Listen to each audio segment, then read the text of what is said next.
Hello, I'm Brett. Here's a quick overview of what we call the 6 lenses of EPM. By lenses in this context, we talk about a lens or filter through which you can look at the organization. So EPM, that computer system that contains the data about the organization, can be filtered to show you the information in a particular perspective or lens. And in no particular order, the 6 common lenses are: first, valuation. So valuation is how we translate the activities that the organization is doing into currency. And this tries to capture, obviously, the tangible asset work you do, but also the intangible asset work, the customer value, the relationship, the knowledge of the organization, and so forth, as well as any future value that can be attributed to the work that you're doing this year.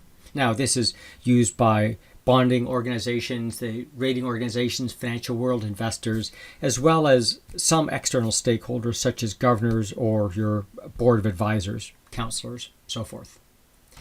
Second, regulation. Regulation filters the metrics for those which we need to report back to regulatory organizations, WMIS, Food and Drug, SEC, and so on. And they don't necessarily give you information to value the business, but they do allow the regulators to know if you're conforming to their standards. Third, calibration. Calibration is benchmarking. How do I compare my organization against other organizations? Now, to make this work, you really have to understand your strategy.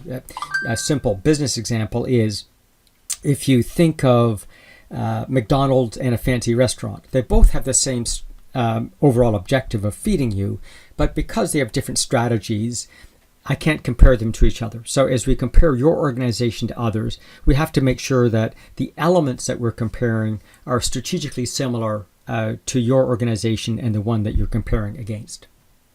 Calibration scorecards are typically sparsely populated because it's hard to get good, clean data on comparative organizations. Compensation. Compensation is only used in some organizations, and we're using the EPM data to reward our employees.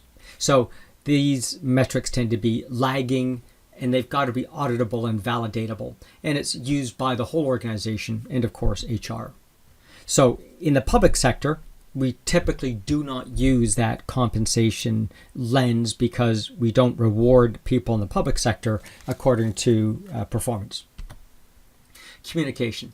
Communication is like a citizen's dashboard. What do we share with the broader public on how the organization is performing?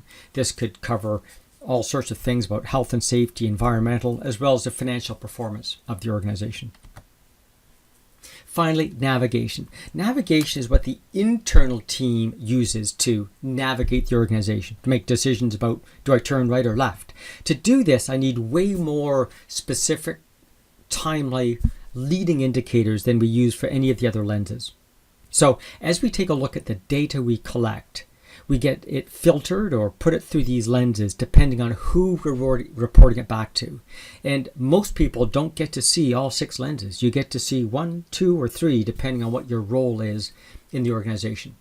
So I hope this was a helpful overview for you about the lenses that we use in helping organizations understand how they're performing through the EPM system.